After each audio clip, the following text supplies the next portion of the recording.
Hello दोस्तों, veterans नमस्कार। मैं दीवान सिंह।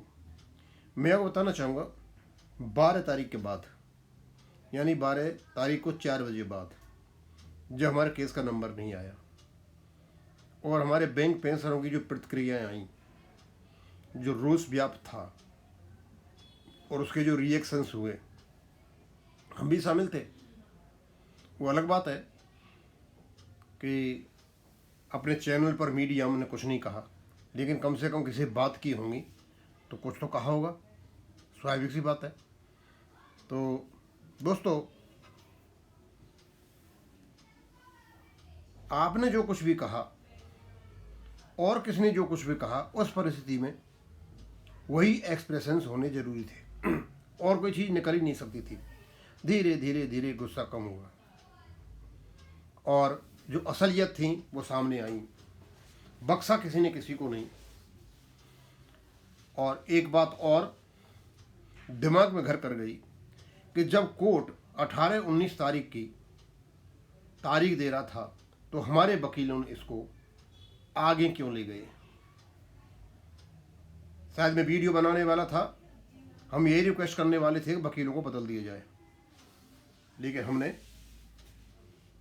जो प्रॉपर जगह थी वह बात की कि आखिरकार ऐसा क्यों हुआ था कि भाई हमारी तारीख 8 और 9 को, यानी 9 को चली गई। बताया गया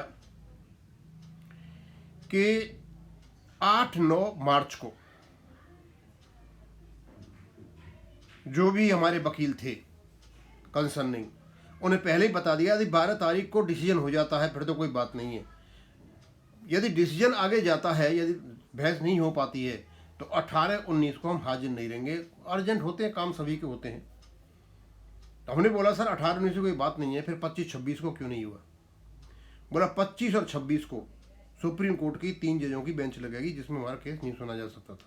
ओ, ये बात थी। और इस केस को हमारे वाले को 8 तारीख को रखा जा रहा था।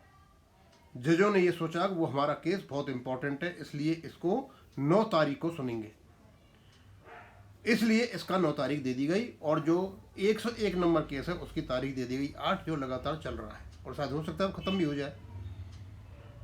दोस्तों, जो कुछ भी हो रहा है, एक बात तो आप मान के चलिए, कभी कभी कोई चीज़ हमें बहुत ख़राब लगती है और वो रिजल्ट उनके अच्छे निकल करके आते। हो सकता है इसके पीछे भी कोई अच्छा ही हो।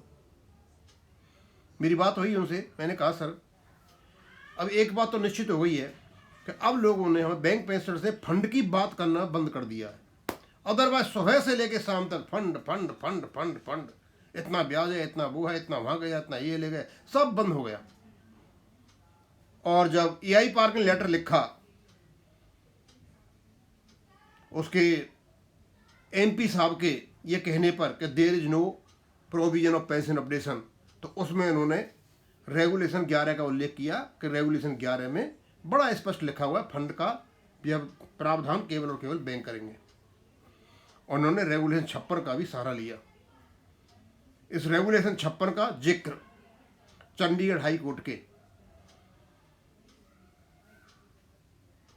लेटर पेटेंट एप्लीकेशन जो है उसमें आया हुआ है, लेटर पेटेंट अपील उसमें आया हुआ है। बताऊंगा उसको मैं कि वो है क्या चीज़ और क्या क्या हुआ था वह चंडीगढ़ वाले में, वहाँ भी इसका जिक्र आया हुआ है। ये खुशी की बात है कि अब फंड का फंडा छोड़ करके अब बिल्कुल सही लाइन पे है।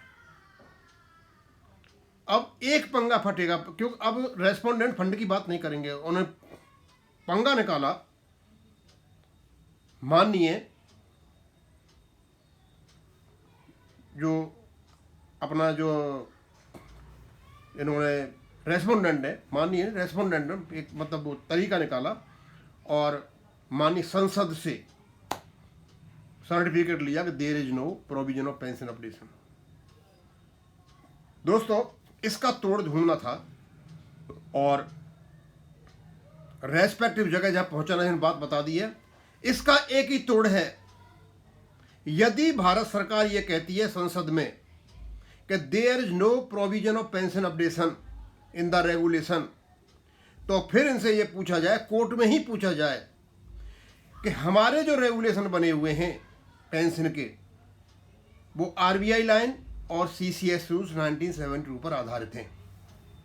फिर आप ये बताइए कि सीसीएस रूल 1972 में किस सेक्शन में, किस क्लॉज में और किस रेगुलेशन में पेंशन अपडेशन लिखा हुआ है। यानी हमारे में नहीं लिखा है कहीं भी, तो आपके में भी नहीं लिखा हुआ है। और ये लिखा गया 2021 और 2023 में, जब इसमें अमेंडमेंट हुआ था, अब लिखा, उस समय नहीं लिखा हुआ था। चलो मान लेते हैं कि आपका जब रेगुलेशन बना था उस समय लिखने की जरूरत भी नहीं थी, नहीं होता तो इम्प्लाइड था, लेकिन अब तो है, अब तो लिखा हुआ है, अब तो बड़ा स्पष्ट रूप से लिखा हुआ है। और क्योंकि हमें 56 रेगुलेशन के अनुसार सीसीएस रूल्स 1970 का पीछा करना है, तो यदि सीसीएस रूल 97 में नहीं लिखे हुए थे तो हमारे में नहीं लिखे हुए हैं, और जब अब लिखे हुए हैं तो हमारे में लिख गए। और लेकिन हमारे में तो 1995 से लिखा हुआ है। इनको एक एक करके तोड़ा जाएगा तब ये कहीं मानेंगे, अदरवाइज ये मानेंगे नहीं। यही कोशिश सिंगल जज ने जो फैसला दिया था चंडीगढ़ हाई कोर्ट में हुई थी, और जब ये लेटर पेटेंट अपील जो गई थी, एलपीए कहते हैं इसको, क्योंकि जनरली ये अंग्रेजों के टाइम का एक अपील करने का तरीका था। हाई कोर्ट जो होते थे उनमें सिंगल जज कोई फैसला देता था और उस फैसले के खिलाफ कोई अपील होती थी, हम यहाँ अपील कहते हैं लेकिन उसको लेटर पेटेंट अपील कहते हैं। तो चंडीगढ़ हाई कोर्ट में सिंगल जज ने फैसला दिया और चंडीगढ़ हाई कोर्ट में ही उस अपील को चैलेंज कर दिया। तो चैलेंज किया, जो अपील लगाई उसको एलपीए कहते हैं। उसमें जो चीज़ें कही गई हैं उन्हें मैं एक एक करके बताऊंगा। यदि वो चीज़ उस समय कही गई थी और यदि उसमें बदलाव आ गया है तो ऑटोमेटिक लागू हो जाती हैं। यानी चंडीगढ़ हाई कोर्ट का फैसला जो था वो ऑटोमेटिक लागू हो रहा है पेंशन अपडेशन के लिए। उसे इसका भी अच्छी तरह से हमारे वकील अध्ययन कर लें। आईबीए का लेटर है, मैं डालूंगा उसको। आईबीए ने वो लेटर सारे के सारे बैंक्स को लिखा है उसका रेफरेंस लेते हुए, क्योंकि उस समय तो इनको सूट कर रहा था, लेकिन वही सूटेबिलिटी अब इनके गले पड़ने वाली है। और यदि उस पेंशन के जो जजमेंट था उसको आधार मान लिया जाए जो आईबीए ने लिखा हुआ है, तो इसका मतलब इनका ना तो रेगुलेशन वैलिड है, ना इनका एग्रीमेंट वैलिड है, और ना ये वैलिड है, कुछ भी वैलिड नहीं है, इनका सब कुछ बेकार है। और वहाँ तो ऐसा लगता है कि उस समय के जो लोग थे या तो उनको पेंशन अपडेशन रेगुलेशन पढ़ा नहीं था, जानकारी नहीं थी, अदरवाइज जिस प्रकार की जो बातें हुई हैं वो अजब और गजब प्रकार की बातें हुई हैं। कह रहे नहीं वे, आप विश्वास रखें, लोग आश्वस्त हैं कि कानून अपना काम करेगा। अब बात कहते हो भाई कब करेगा, ये इसकी कोई गारंटी नहीं है। कोर्टों में खूब पता है, तारीख पे तारीख, और 30 साल से चला हुआ है। हम आपको आश्वासन दे सकते हैं कि अभी तो कुछ हुआ ही नहीं है, होगा जब देखा जाएगा। तो दोस्तों,